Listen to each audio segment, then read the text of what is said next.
নবীর সাহাবী, দরবারের নববীতে তারা বসেছে, আল্লাহর হাবিবের সোহবতে বসেছে। পৃথিবীর সব আউলিয়ায়ে কেরাম যদি এক পাল্লায় দেওয়া হয়, দয়াল নবীজির আদনা দরজার একজন সাহাবীর কদম মুবারকের ধুলার সমান হবে না, ঠিক কিনা বলে?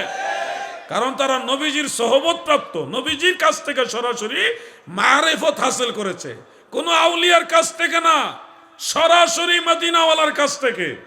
তো সেই মানুষগুলিকে ইজ্জত করতে হবে।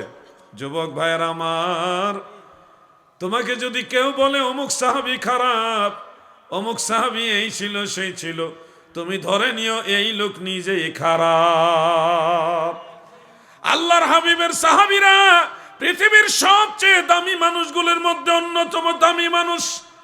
সাহাবীদের মতো সত্যবাদী এই জমানায় আর কেউ নাই, সাহাবীদের মতো ন্যায় পরায়ণ এই জমানায় আর কেউ নাই, সাহাবীদের মতো বিশ্বস্ত এই জমানায় আর কেউ নাই। এই জন্য সাহাবীদের সমালোচনা যারা করবে তাদের ব্যাকগ্রাউন্ড তালাশ করে দেখবেন ভেজাল আছে।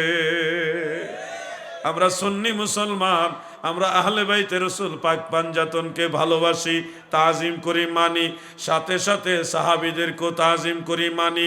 কোন সাহাবীর সমালোচনা আমরা পছন্দ করি না।